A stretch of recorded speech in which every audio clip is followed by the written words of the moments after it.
നല്ല എൻ്റർടൈനറാണ്. പടം നല്ലതാണ്, നല്ല സ്ക്രിപ്റ്റാണ്, നല്ല എൻ്റർടൈനറാണ്. ജിത്തു ജോസഫിൻ്റെ ഫിലിം തന്നെയാണ്, നല്ലൊരു ജിത്തു ജോസഫ് ഫിലിമാണ്. എല്ലാവരും അഭിനയം നല്ലതാണ്. അത് ചെയ്യാൻ കുറച്ച് ലോജിക്കൽ എറേഴ്സ് ഉണ്ട്, അത് വെച്ച് ചെയ്യാൻ നല്ല പടമാണ്.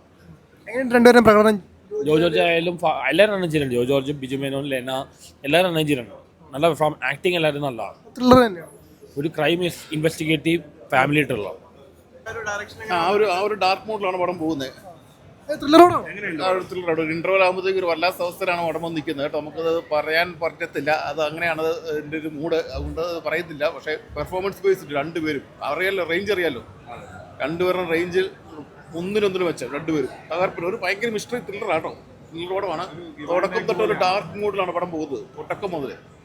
കുഴപ്പമില്ല, നന്നായിട്ടുണ്ട്. നന്നായി ജിത്തുവിൻ്റെ ഒരു റേഞ്ചിൻ്റെ ഒരു ചീത്തപ്പേര് മാറുമെന്നാണ് എനിക്ക് തോന്നുന്നത്.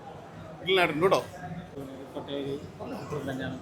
ജിത്തു ജോസഫ് എന്ന് പറഞ്ഞ സംവിധായകൻ എപ്പോഴും ഇങ്ങനത്തെ ഒരു ചിത്രമാണ് ഒരുക്കുന്നത്. അത് വ്യത്യസ്തമായിട്ടുള്ള ചിത്രം. തീർച്ചയായിട്ടും നല്ലൊരു പ്രമേയം തന്നെയാണ്.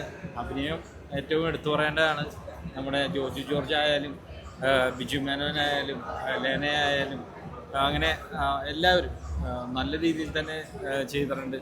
തീർച്ചയായിട്ടും എല്ലാത്തരം പടം അടിപൊളി പടം, സൂപ്പർ പടം. നല്ല സ്റ്റോറിയാണ്, കഥയും കാര്യങ്ങളൊക്കെ നല്ല അടിപൊളിയായിട്ട്. സെക്കൻഡ് ഹാഫ് കഴിഞ്ഞപ്പോൾ നല്ല ഇൻ്റർവെല്ലും നല്ല ഒരു ത്രില്ലർ മൂവിയായിട്ട് നിൽക്കുന്നുണ്ട്. രണ്ടുപേരും പ്രകടനമൊക്കെ ജിത്തു ജോസഫ് അടിപൊളിയായിട്ട് ഡയറക്റ്റ് ചെയ്തിട്ടുണ്ട്. പിന്നെ നമ്മുടെ ബിജു മേനോന്, പിന്നെ ആടുജീവിതത്തിലെ നായകന് നല്ല രീതിയിൽ പെർഫോം ചെയ്ത് ഇങ്ങനെ നിൽക്കുന്നുണ്ട്. ഇനിയിപ്പോൾ സെക്കൻഡ് ഹാഫ് കൂടെ കഴിഞ്ഞിട്ട് എന്തെങ്കിലും പറയാൻ പറ്റത്തുള്ളൂ.